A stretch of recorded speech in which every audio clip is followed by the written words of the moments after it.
Hallelujah, praise the Lord. आज हम लोग देखेंगे लूका 18 अध्याय। और इसमें एक वकील था, एक न्यायाधीश था, न्याय करने वाला जज। और वो इसमें से बता रहा है कि एक अधर्मी न्यायाधीश और एक विधवा का दृष्टांत बता रहा है कि हम सबों को हमेशा प्रार्थना करते रहना चाहिए, एकदम हर दिन प्रार्थना करते रहना चाहिए। परमेश्वर एक दिन प्रार्थना को सुनेगा और उसका उत्तर जरूर देगा। और कभी भी हिम्मत नहीं हारना चाहिए। इतना दिन तक प्रार्थना किए, 1 साल प्रार्थना किए, कहाँ कुछ मिला? कुछ नहीं मिला ना। हम लोग 1 साल तक प्रार्थना किए कि आदर्श नगर का जो रास्ता है उसको बनाने के लिए ना। धन्यवाद प्रभु। और 1 साल के अंदर में क्या हुआ? वो रोड बन गया। तो बहुत बार ऐसा होता है कि बहुत लंबा प्रार्थना हम लोग करना पड़ता है, दिन भर करते रहना पड़ता है ना, तब जाके परमेश्वर सुनता है।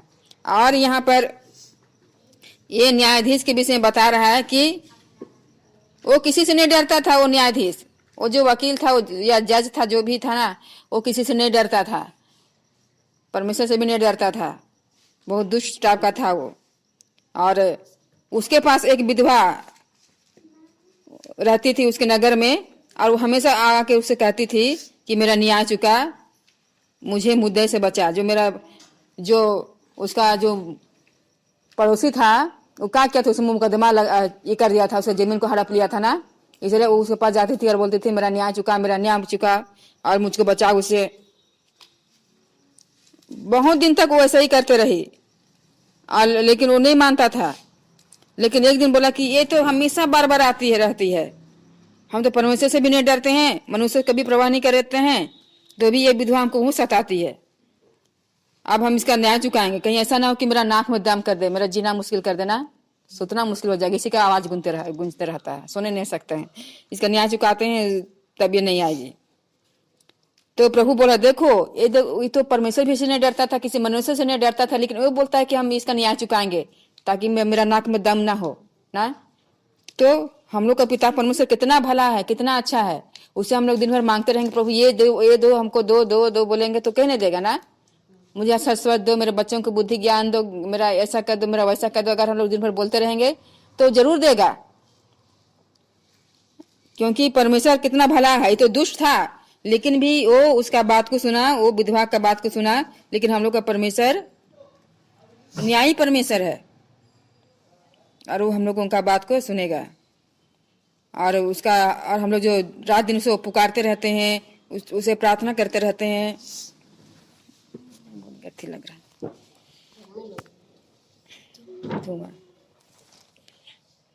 तो वो जो रात दिन उसके दुआ देते रहते हैं, प्रार्थना करते रहते हैं, उसके विषय में हमारा परमेश्वर देर नहीं करेगा। लेकिन परमेश्वर बोल रहा है, यीशु मसीह बोल रहा है कि उसका न्याय तुरंत चुकाएगा। तो भी जब मनुष्य का पुत्र जब आएगा, जब यीशु मसीह एक दिन आएगा, तब क्या ऐसा विश्वास पाएगा? अभी अंत के दिनों में, ऐसा अंत के दिनों में लोग विश्वास ऐसा प्रार्थना कर रहे हैं विधवा के जैसे, बार बार ना अपना साहस नहीं छोड़ रही है।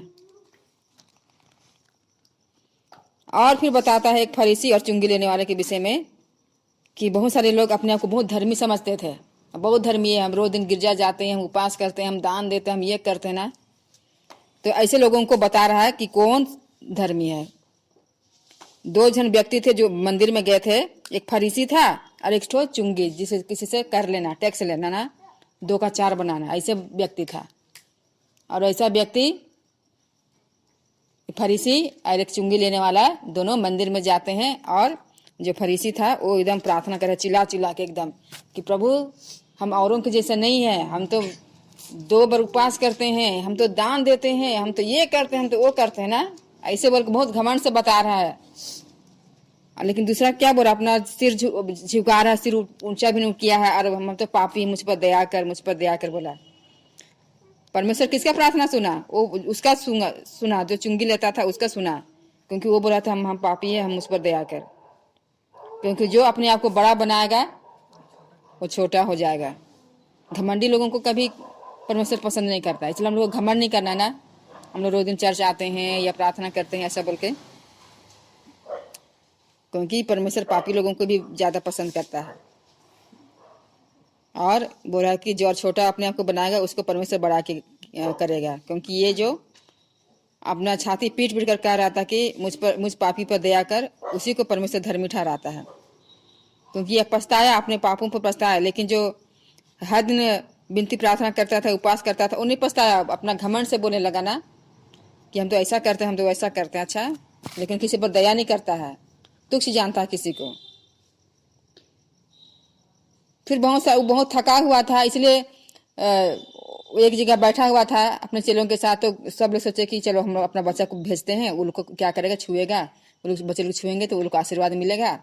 तो सब चेले लोग डांटने लगे, चल चल हटो हटो हटो हटो, अभी मेरा स्वामी थका हुआ, तुम लोग आ गए इसको परेशान करने के लिए। छोटे छोटा बच्चे लोग परेशान नहीं करते हैं, इसलिए उनको भगा रहा है। तो इसमें से बोला कि बच्चों को मेरे पास आने दो, उसको मना नहीं करो, क्योंकि ऐसे लोगों का ही स्वर्ग राज्य है। देखो, और बोला कि मैं तुमसे सच कहता हूँ, जो कोई परमेश्वर के राज्य को बालक के समान ग्रहण ना करेगा। जैसे बालक लोग कोई भी चीज को बहुत जल्दी ग्रहण कर लेते हैं ना, किसी का भी गोदी में आ जाएंगे, किसी पर भी विश्वास कर लेंगे, और कुछ भी उन लोग को कुछ बोलेंगे तो वो लोग बोलेंगे कि कैसे, क्यों, ऐसे ऐसे बोलते हैं क्या, ध्यान से सुनते हैं, हाँ ऐसे ही होगा शायद, ऐसे सुनते हैं ना।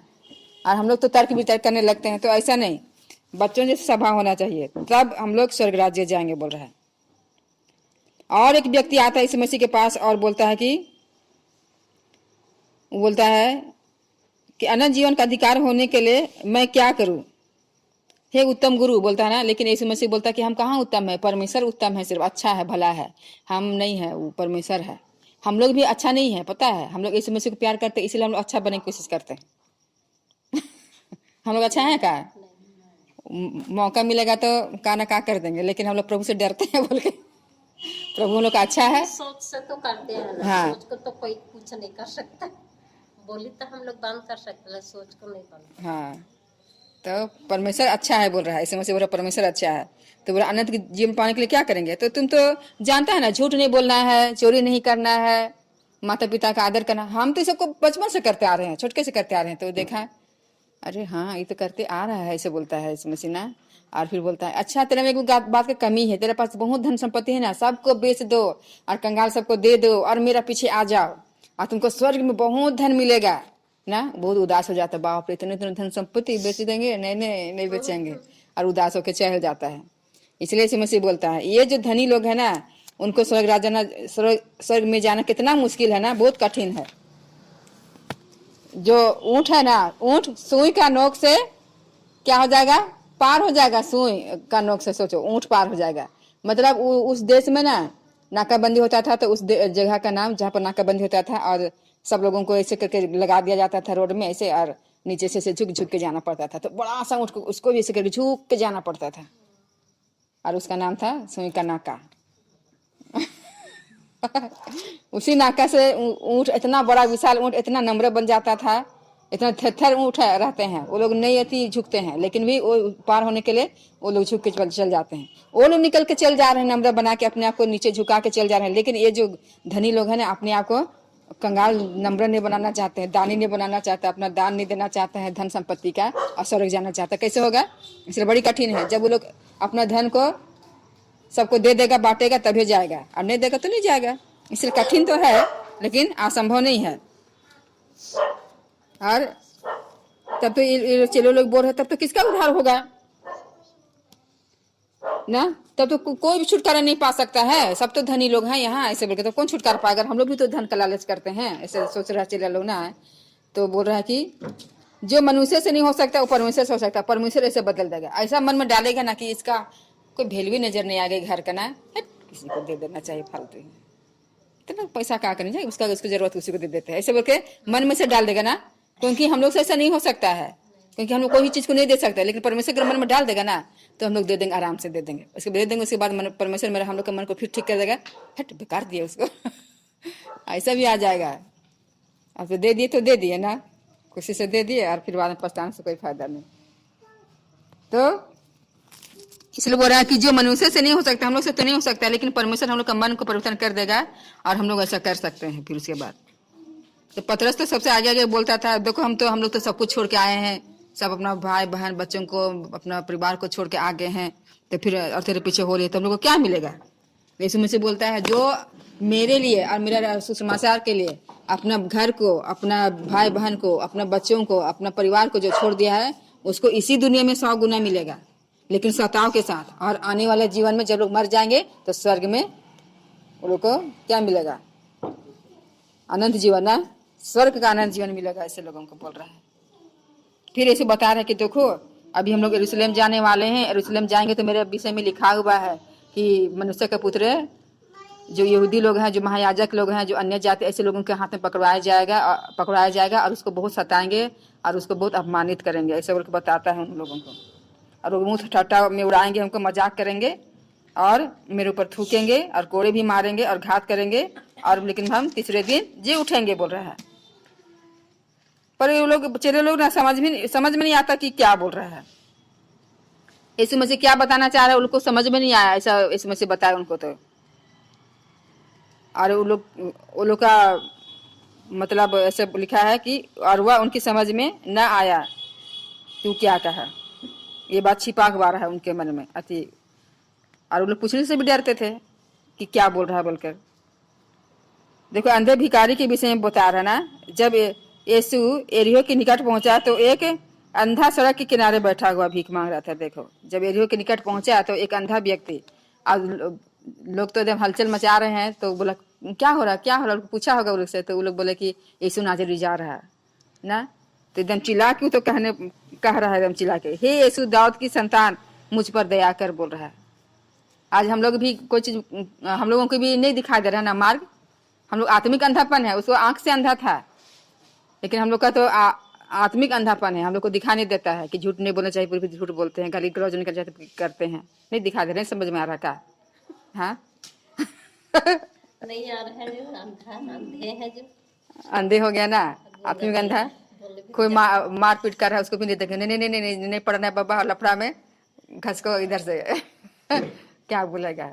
ऐसे बोल के लोग क्या करते हैं, अन्याय कर देखते हैं लेकिन न्याय नहीं करते ना, वो लोग भी चल जाते चुपचाप से, आवाज नहीं उठाते। तो हम लोग का ऐसा अंधापन है। अगर ऐसा हम लोग के जीवन में है तो हम लोग को यीशु मसीह को पुकारने की जरूरत है। जैसे अंधा व्यक्ति एकदम चिल्ला रहा है, हे प्रभु हम पर दया कर, हे प्रभु हम पर दया करना, और उसके बाद लोग मना करे चुप चुप और चिल्ला रहा है। इसी तरह लोग मना करेंगे, कितनों प्रार्थना करो ना कुछ नहीं होगा बोलेंगे, तब भी हम लोग को प्रार्थना करते रहना, चिल्लाते रहना ना, प्रार्थना के द्वारा यीशु मसीह को पुकारते रहना है।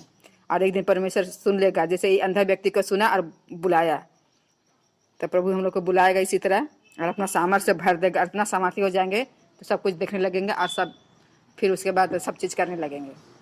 उसके बाद तो ना गाली गलौज देंगे, ना किसी से घृणा करेंगे, ना ही अन्याय होते हुए देखेंगे किसी को, सब कोई कर सकते हैं। तो जब परमेश्वर से सामर्थ्य भरेगा, अपना सामर्थ्य भरेगा ना, आत्मा से भर देगा, और उसके आत्मा से हम लोग 24 घंटा भरे रहेंगे, तो एकदम जलते रहेंगे, एकदम पूरा जोश में रहेंगे, किसके लिए क्या करेंगे ऐसा सोचते रहेंगे दिन भर ना।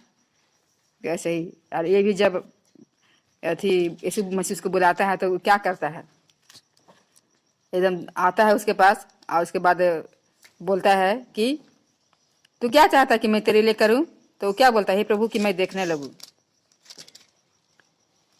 तब यीशु बोलता तेरे विश्वास ने तुझे अच्छा कर दिया, देखने लग, तेरे विश्वास ने तुझे अच्छा कर दिया। और इसी तरह हम लोगों को परमेश्वर क्या करेगा, आत्मिक अंधापन को दूर कर देगा। जब उसको चिल्ला के पुकारेंगे और हम लोग सब कुछ साफ साफ देखने लगेंगे, सब जाने लगेंगे भविष्य के विषय में, भविष्यवाणी करने लगेंगे तब क्योंकि सब कुछ देखने लगेंगे ना हम लोग अपने जीवन में। इस तरह वो देखने लगता है, और तब वो परमेश्वर का बड़ा करता हुआ परमेश्वर के पीछे पीछे हो लिया। और जब परमेश्वर हम लोग को इस तरह पवित्र आत्मा से भर देकर लोग आत्मिक अंधापन दूर हो जाएगा, तब हम लोग हमेशा परमेश्वर के पीछे पीछे चलते रहेंगे, उसका बड़ाई करते हुए ना, उसकी राह में चलते हुए मगन हो जाएंगे, बहुत आनंद से जीवन जीते रहेंगे। तो प्रभु आशीष दे।